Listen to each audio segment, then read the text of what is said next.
Bonjour et bienvenue dans cette nouvelle vidéo, ici le fan de Kamiya, et aujourd'hui on va voir ensemble un deck très sympathique que j'ai pu voir dans une vidéo, et ce deck, eh bien c'est un deck qui a été le seul adversaire du vainqueur de ce tournoi, donc à Monterrey au Mexique. C'est un regional, donc un gros tournoi. Et Gardevoir qui gagne son deuxième regional de suite. Alors c'était pas le même joueur, c'était un autre joueur qui avait gagné à Atlanta. C'était le dernier regional si je me trompe pas. Et quoi qu'il en soit, eh bien ce deck a réussi. C'est le seul à avoir battu Brent Tennyson pendant ce tournoi. Et donc on va voir ensemble le deck. Mais avant de commencer, n'hésitez pas à vous abonner si ce n'est pas encore fait, à mettre un petit pouce à cette vidéo.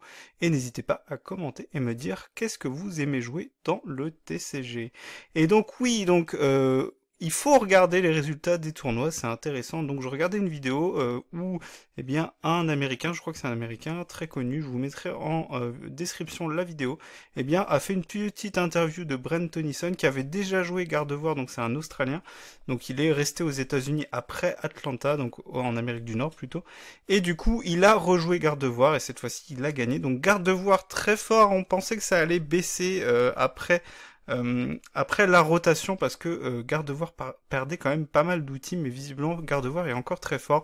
Gardevoir a un très bon match-up contre Dragapult, donc lance rien, mais il doit faire attention à son Mélofée qui est fragile, qui se fait one-shot, mais en tout cas, le deck est assez fort. Et du coup, le deck qui nous intéresse n'est pas dans le top 8 ni dans le top 4, il est dans le top 16, donc ce qui est déjà pas mal. Et le deck, c'est celui de Raúl Avila Junior qu'on va regarder ensemble.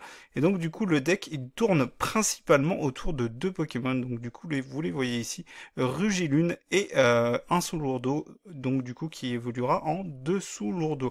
Je crois que je vous en ai déjà parlé. Rugilune, je l'ai déjà utilisé en tournoi, avec des résultats somme toute assez corrects. Je commençais, donc forcément je n'exploitais pas pleinement son potentiel, mais c'était un autre archétype que celui qu'on va voir aujourd'hui.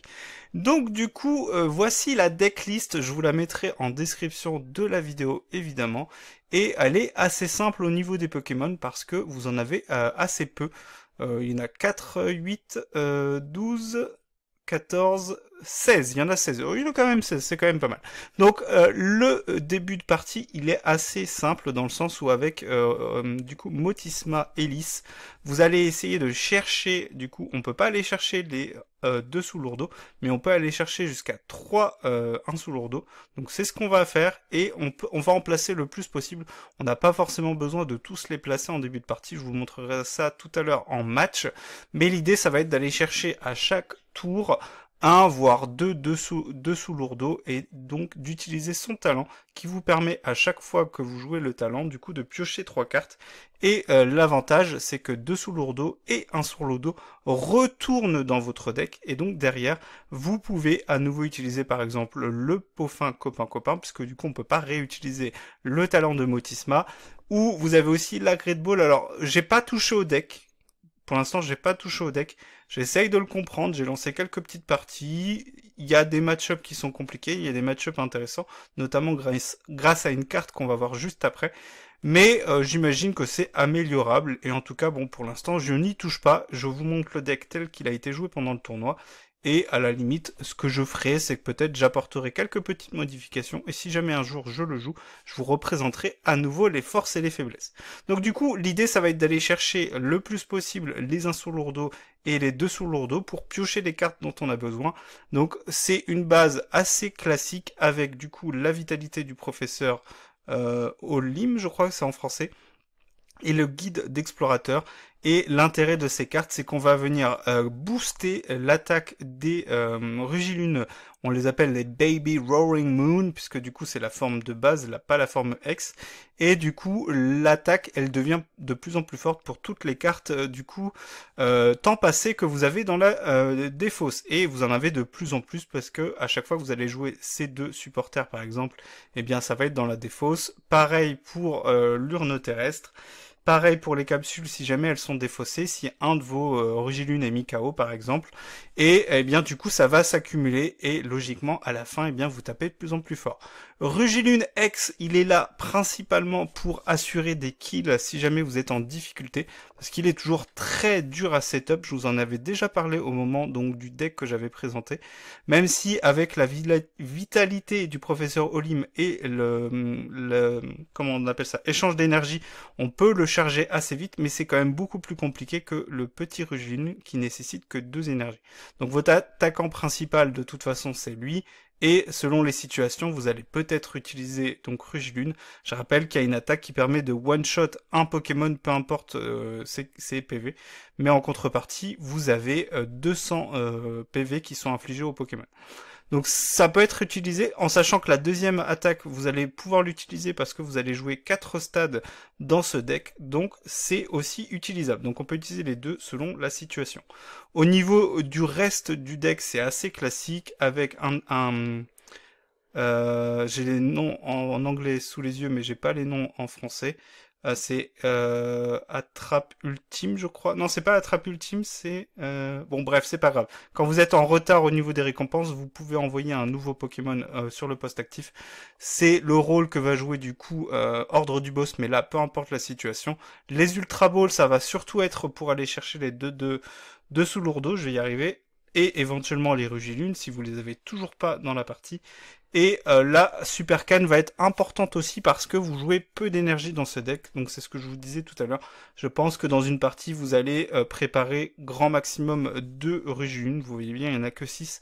Donc on peut en préparer 3 ou eh bien éventuellement le Rugilune X une fois et 2 fois. Mais si vous les utilisez 2 fois, plus possible de préparer le Rugilune. Et pourquoi est-ce qu'on va surtout jouer Rugilune? Eh bien parce que la petite astuce ici, et la personne, elle s'est illustrée, je pense qu'elle a surpris beaucoup de personnes parce qu'elle joue cette carte. C'est la zone de neutralisation. C'est une carte qu'on a eue sur Fable Nébuleuse.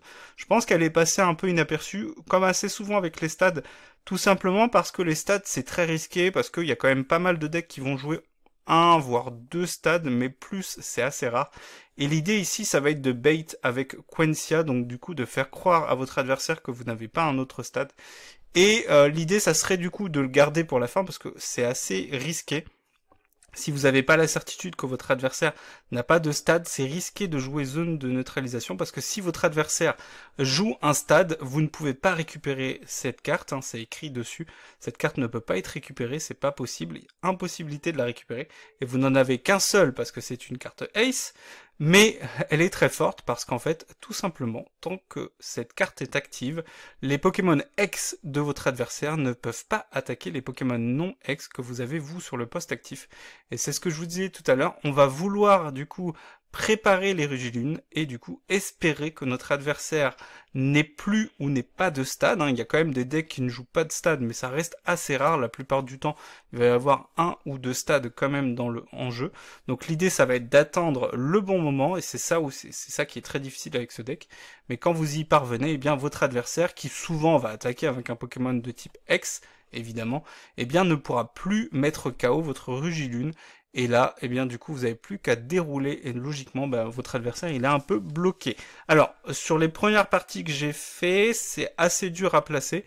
Ça n'a pas toujours bien marché, donc on va voir si j'arrive à trouver des matchs intéressants. C'est ce que je vous dis à chaque fois. J'ai rien contre le fait de vous montrer des défaites, mais c'est plutôt pour vous montrer le potentiel du deck. Et la plupart du temps aussi, on prend beaucoup de risques, parce que comme on va piocher des fois jusqu'à 6 cartes par tour, voire plus, si on utilise en combinaison du dessous lourdeau la vitalité du professeur Olim, il faut faire attention à son deck pour pas deck out. Et comme le deck ne joue pas machine, c'est un risque à prendre. Donc c'est pour ça que je m'étais dit, bon, je l'ai pas modifié pour l'instant, mais je m'étais dit pourquoi pas jouer au moins une carte machine, ou 2, voire 2, pour si jamais eh bien vous avez trop de cartes en main, parce qu'en fait souvent on joue 2 sur l'udo pour aller chercher les cartes qu'il nous faut, mais au bout d'un moment, si les cartes que vous piochez ne sont pas celles que vous voulez, vous vous retrouvez avec une main énorme, et évidemment votre adversaire lui ne veut pas utiliser machine pour ne pas vous redonner, pour pas forcément, s'il voit que vous n'utilisez pas les cartes, il voit bien que vous n'avez pas celle que vous voulez, donc il va pas vouloir utiliser machine. Donc c'est un peu risqué, ça peut fonctionner, ça a fonctionné sur ce tournoi parce que le joueur a quand même réussi un petit top 16, ce qui est déjà pas mal, hein. Sur plus de 1000 joueurs, c'est énorme. Et du coup, je vous propose de vous retrouver sur TCG Live pour essayer de faire fonctionner et de faire briller ce deck. Allez, à tout de suite. Et on se retrouve pour un premier match, et du coup j'ai gagné le toss. Du coup j'oblige mon adversaire à commencer en deuxième, et on n'a pas une main trop mauvaise, parce qu'on va pouvoir aller chercher le Motisma, et du coup on a l'origine qui est dans la place. On va aussi pouvoir aller chercher de l'énergie et la défausser, et notre adversaire joue un deck Mamochon, je pense. Ça y ressemble fortement, mais on va pas jouer. On se retrouve pour un premier match, on a gagné le toss, donc on va commencer en deuxième, et on a une plutôt bonne main parce qu'on a la capacité d'aller chercher directement le Motisma, donc ça c'est très très bien, donc on va pouvoir remplir le banc, mais on n'a pas forcément besoin tout de suite. On va en mettre 2, je pense, en plus du Motisma. On n'a pas besoin de compléter complet. On n'a pas besoin de remplir le deck. Et ce qui va être important, assez rapidement, donc on peut le faire avec l'Hyperball, mais je sais pas si on va commencer tout de suite, c'est de savoir, donc on joue en deck Dracofeu, donc ça va. C'est pas le pire match-up, ça va, parce qu'on pourra le bloquer du coup avec la zone de neutralisation.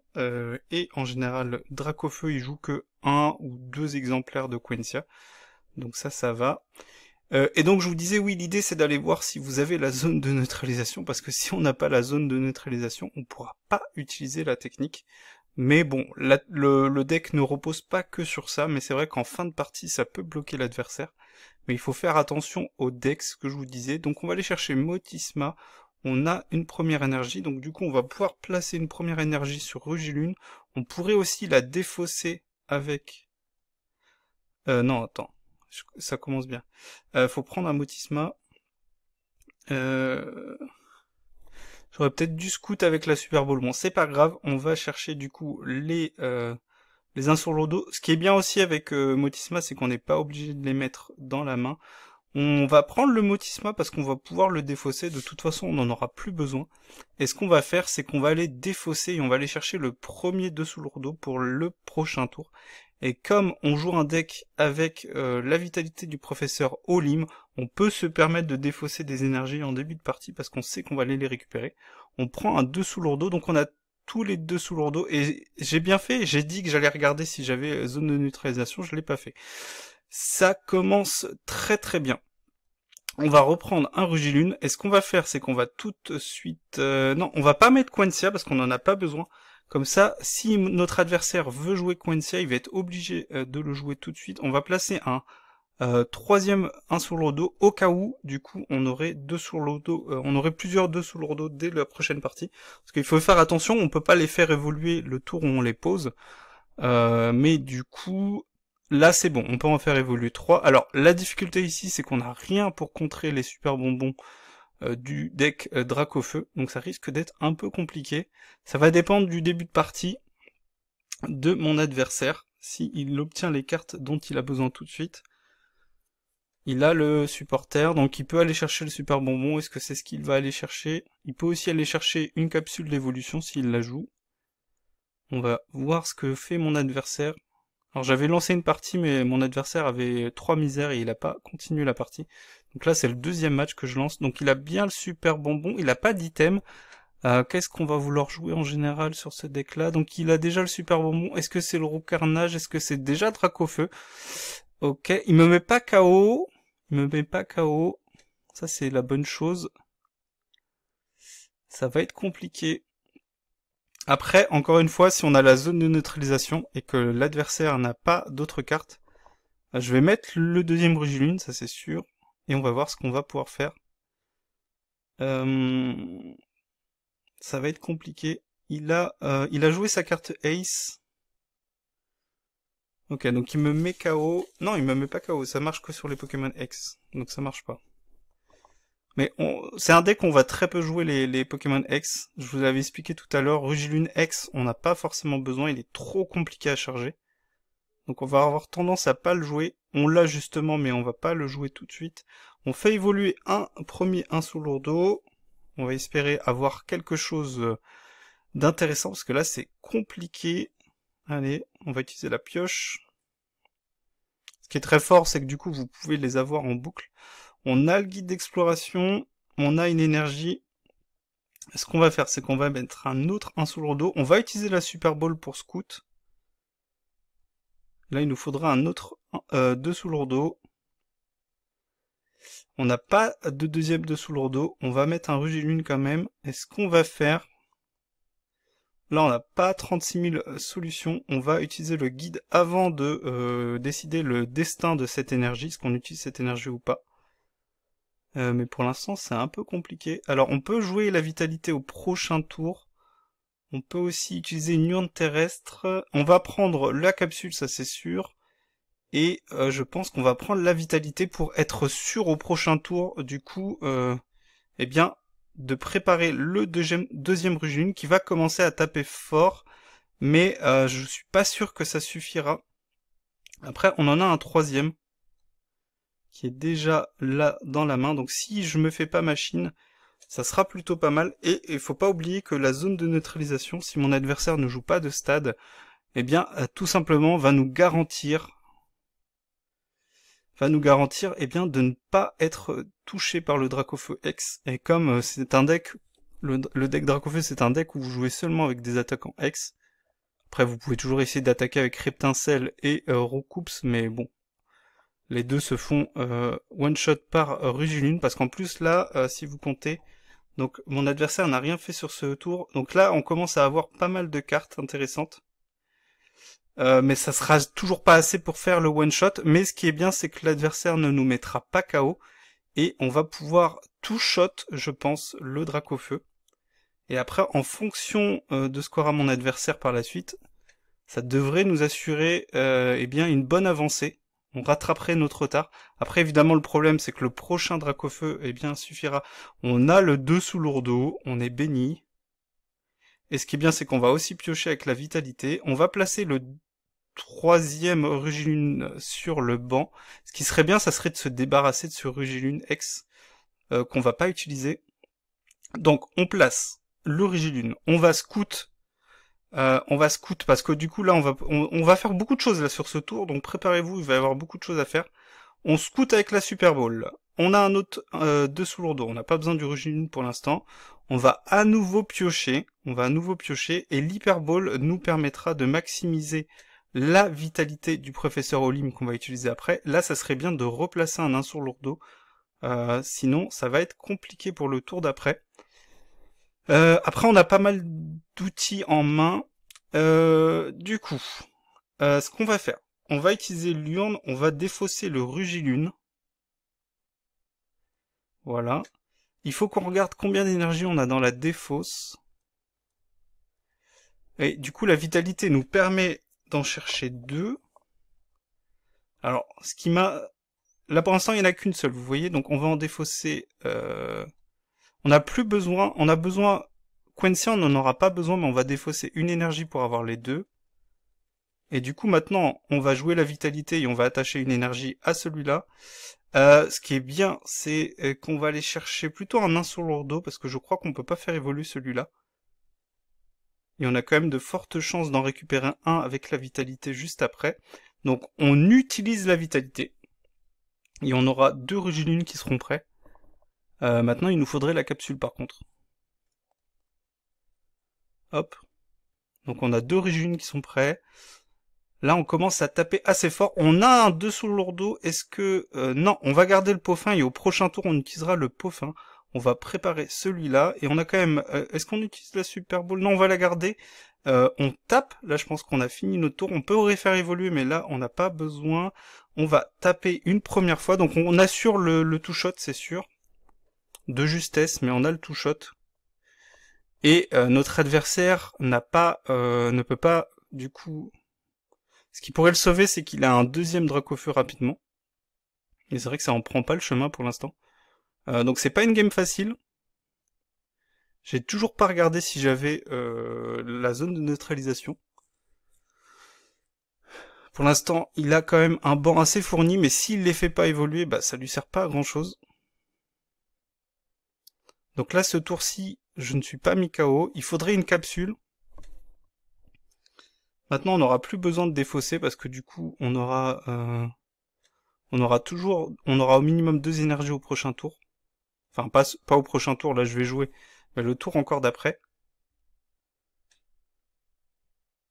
Ok, donc on a Quencia, on a toutes les Quencia. Donc là maintenant, on fait évoluer, on pioche, on utilise un pot fin pour avoir à nouveau 2 sur lourdeau, un sur lourdeau, je vais y arriver.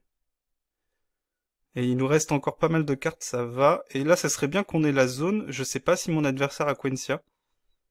C'est vrai qu'en même temps, on a ce qu'il faut, c'est bon. On a un deuxième Rugilune, par contre, je crois qu'il se fait one-shot. Non, c'est bon, parce que du coup, il pourra pas one-shot. Il pourra pas one-shot. Il va devoir finir celui-ci. Bah, il peut le finir avec le... Est-ce que je peux battre en retraite? Non, je peux pas vraiment battre en retraite, ça coûterait trop cher. Cela dit.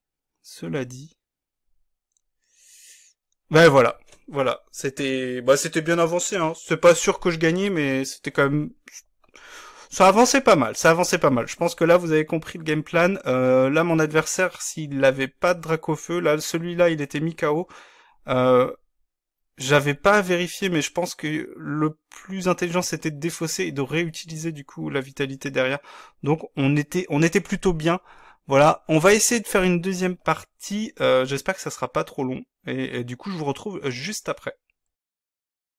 Allez, on se retrouve pour un deuxième match. Le premier match s'est plutôt bien passé, même si on n'a pas pu montrer tout le potentiel du deck. Et, eh bien, on va lancer cette deuxième partie. Je vais commencer en premier, je crois. Ou c'est l'adversaire qui va commencer en premier. On va le savoir assez vite. Ok, donc on joue un deck... Ok. On joue un deck Metang. Donc Metang, pas Métalos, mais Metang qui permet d'accélérer l'énergie acier. Donc c'est assez fort. Souvent ça va être joué avec Cisaiox X. On va voir du coup si c'est ça justement. Non, je connais pas du tout cette variante, donc c'est très bien. On va découvrir quelque chose.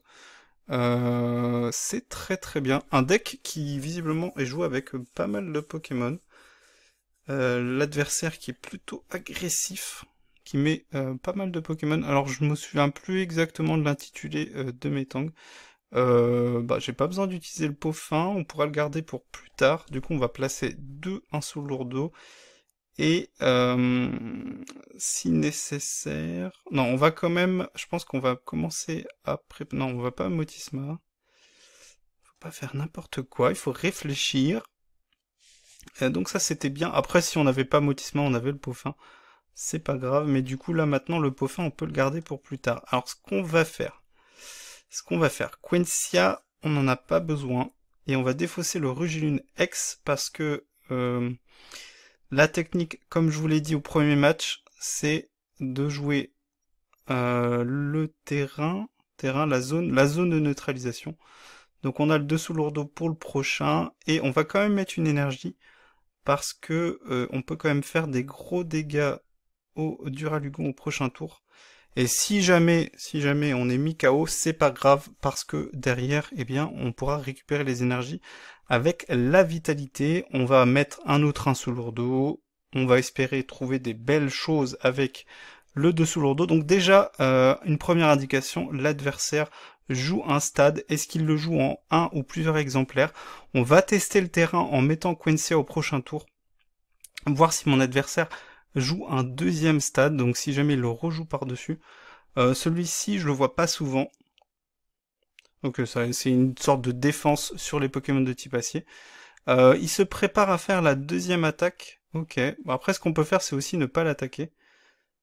Mais si on l'attaque pas, est-ce qu'on est mis KO au prochain tour? Non, on sera pas mis KO au prochain tour. Donc le mieux, c'est d'attendre. On va scout avec la Super Ball déjà pour commencer. On a un deuxième Rugilune. On va prendre le deuxième... Non, on va prendre le deuxième de Soulordo. C'est toujours mieux. Comme ça, on va pouvoir piocher plus. On va placer un Insoulordo. On retire Quencia. J'ai dit on retire. On retire, pardon. Je vais y arriver. Et là, du coup, on peut aller chercher un deuxième Rugilune. C'est aussi l'avantage de jouer Quencia tout de suite. Hop. Bon, c'est pas mort. Et j'ai pas Scout encore. Je le dis à chaque fois, mais je le fais pas. Dans la vraie vie, c'est mieux parce que vous avez pas tout de suite les cartes que vous pouvez les chercher avec le talent. Mais là, c'est vrai que je pense pas à le faire à chaque fois. Devrait prendre un peu de temps à chaque fois pour le faire. Là, on peut le faire une deuxième fois, on peut pas le faire 3 fois. Là, ce qui serait bien, ce serait d'avoir un petit quelque chose. Ok. On trouve bien les Quencia, hein, c'est incroyable. Donc là, ce qu'on va faire, donc là, c'est très bien. Ce qu'on va faire, c'est qu'on va aller remettre 2 Insoulordo pour le prochain tour. On a déjà un 2 Soulordo, mais là, on peut pas le faire évoluer.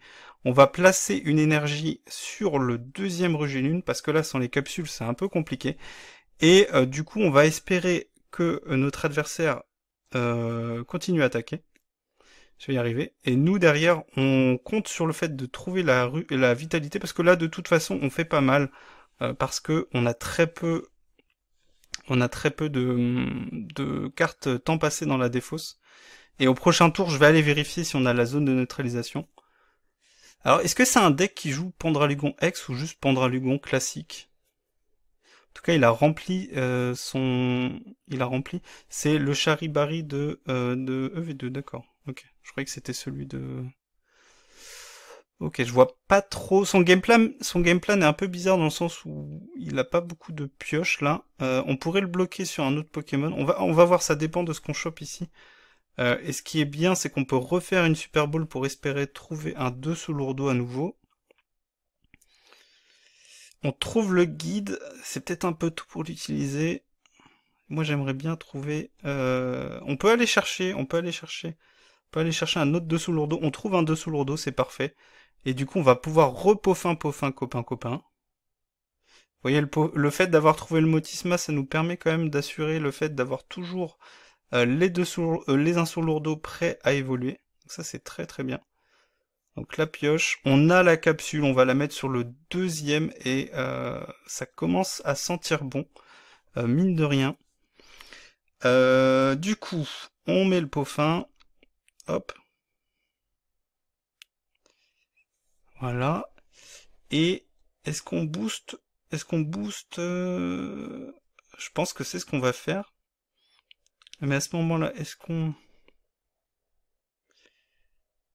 On va aller chercher un 2 Soulordo pour être sûr de l'avoir au prochain tour. Parce que là, il faudrait pas se faire Gust. Bon, après, il va pas me mettre KO. Est-ce qu'on attache une énergie? Le guide, on va le garder pour le prochain tour. Ce qu'on pourra même faire éventuellement, c'est battre en retraite si on trouve une énergie. Placer le nouveau. Ok, donc il peut faire sa grosse attaque. Je pense pas que ça soit un deck qui joue Pendralugon X. Mais je comprends pas trop son game plan là. Parce qu'il a très peu de pioches. Il peut me mettre KO, mais ça m'arrange plus qu'autre chose. Parce que derrière, ça commence à faire... On peut pas encore mettre KO, on a que 2 cartes temps passé. Mais avec le guide, potentiellement, on peut en mettre beaucoup plus. Donc il y a moyen de one-shot au prochain tour. Il fait ordre du boss.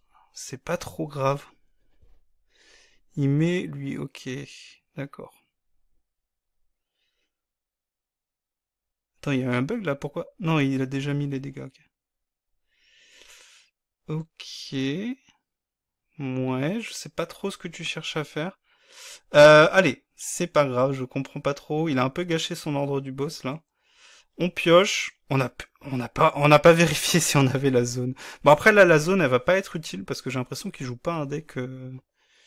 Il doit pas jouer un deck. On a un autre Rugilune.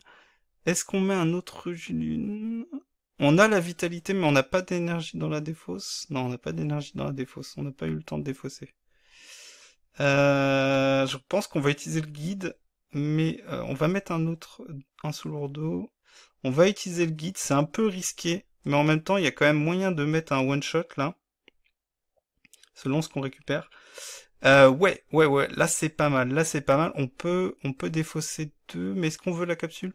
Non, on va prendre le 2 sous lourdeau et pas les capsules, il y en a 4 dans ce deck. Non, on veut défausser, on va prendre la Super Bowl pour aller chercher un 2 sous lourdeau éventuellement. Et on tape à combien là? Après on l'a pas encore pioché là, hein. Et on tape à 130, donc on one shot. Ok, on one shot, on va quand même aller piocher pour s'assurer une bonne main au prochain tour. Remarque, non, ça peut attendre. On va tuer, et là je sais pas trop ce qu'il fait. Il est un peu dans le caca. Ouais, je pense que là ça va être compliqué. Je vois pas trop ce qu'il peut faire. Ça va être une victoire, j'ai l'impression. Une hyperball. L'hyperball, elle peut servir. Ça permet de défausser des cartes temps passé, justement. Oui, mais là, je te mets KO tout de suite. Je comprends pas trop. Ouais. Ah là, ça va être compliqué pour toi, mon coco. Donc, c'est pas une version... Par contre, je vois pas c'est quoi l'évolution. Ça doit être un truc que je ne connais pas. Ok, bon, quoi qu'il en soit, on a l'urne, on est très bien. Ce qu'on va faire, c'est pas grand chose à faire de plus, hein. On est très bien là. On va aller chercher un autre sous lourdeau. Très utile, Quentia. Et je crois qu'on va quand même... Est-ce qu'on... Sans la capsule, c'est un peu compliqué de se dire qu'on va chercher. On va scout avec la Super Bowl. Euh, Ça peut nous permettre... On a un d'autre dessous lourdeau, c'est très fort. Vous voyez, c'est dans ces situations-là où machine, ça serait quand même très utile parce que là... Bon, après, je suis plus obligé de piocher maintenant. Là, j'ai vraiment de quoi faire. Donc là, très clairement, il faut juste réfléchir maintenant. On peut défausser une énergie. Comme ça nous permet d'activer pardon, la vitalité plus tard. On n'a pas de carte, mais c'est pas grave. On va voir, est-ce qu'on peut voir tout? Là, on voit tout. Et la zone, elle est là, mais vous voyez que là, c'est pas un deck où ça va être utile. Mais c'est pas grave, on tape de plus en plus fort. Là, je pense qu'il n'y a pas grand-chose à faire à part taper. Et là, je pense que mon adversaire, il est un peu dead. Parce que ses attaquants, ça semble être les Duralugon ou Pondralugon, mais... J'irai voir après, hein, c'est quoi l'évolution de Charibari, mettant que je l'avais déjà vu. Est-ce qu'il a prize les Metang et aussi les évolutions, le Pachiraja? Ça serait dur pour lui quand même. Alors ça doit pas être le Pachiraja de EV9 parce qu'il est un peu naze. Peut-être celui de EV2, mais je connais pas du tout. En tout cas, bah, ça va être un KO à chaque tour, hein. Ouais, bah c'est pas ça qui va t'aider, hein. Tu fais combien? 50? Bah oui, mais tu mets pas le KO. Et il y a plus d'énergie en plus. Il a tout dans la défausse. Ah non, il a quand même plus. Ouais, mais bon, je mets KO. Là, t'as plus d'énergie. Ouais, mon adversaire, je comprends pas trop son deck. Bon. Si vous comprenez quelque chose, si vous voyez ce que mon adversaire voulait faire, n'hésitez pas à me le dire. Parce que là, je vous avoue, j'ai du mal à comprendre. Et là, on va rien faire parce que on a plus beaucoup de cartes. Et on voudrait quand même pas deck out maintenant si près du but. Euh, on est sûr de pouvoir taper au prochain tour avec le deuxième Rugilune. Et quoi qu'il arrive, on en a un autre. On peut libérer une place avec deux sous lourdeaux, donc on est tranquille. On a la capsule qui nous manquait, donc on va pouvoir la mettre sur le deuxième Rugilune. Mais là, je pense que c'est checkmate. Il peut pas faire grand chose, il a qu'une carte en main. Éventuellement, s'il avait machine, ça l'arrangerait lui et moi, à vrai dire, parce que là j'ai trop de cartes. Ouais. Ouais, bah. C'est. C'est capoute! Voilà, je vous l'avais dit, c'était sûr. C'était sûr. Bon, on n'a pas vraiment vu sur ces matchs le plein potentiel du deck. Mais je voulais expliquer du mieux que je pouvais. Alors j'ai peut-être pas encore tout compris moi-même, hein, parce que c'est sûr que prendre en main un deck comme ça, assez niche, qui arrive à faire un top 16 en regional, c'est pas facile non plus, donc je prétends pas tout comprendre. Mais c'est un deck intéressant. Par contre, c'est un deck qui est très dépendant des stades, et si votre adversaire joue un ou plusieurs stades, c'est très dur d'anticiper, de savoir si votre adversaire a encore un stade ou non, parce que, eh bien, c'est la zone de neutralisation, c'est un one shot, c'est-à-dire si vous le jouez et que derrière votre adversaire a un nouveau stade, bah vous vous retrouvez coincé. Et du coup, c'est très compliqué. Donc c'est pas un deck facile à jouer, c'est un deck assez fun qui joue beaucoup sur le fait de piocher énormément en partie. Et ça, j'aime bien, je trouve ça assez marrant. Ça permet aussi de maîtriser les outils, de bien réfléchir comment faire et de bien préparer l'origine. Voilà, c'est tout pour cette vidéo. On se retrouvera bientôt pour une prochaine vidéo sur un deck. C'était un deck que j'ai découvert aujourd'hui, j'ai voulu tester, voir ce que ça donnait. Et je pense que je vous présenterai un autre deck bientôt, mais là en début de mois, eh bien on va avoir les vidéos habituelles. Allez, on se dit à bientôt et à une prochaine vidéo. Ciao!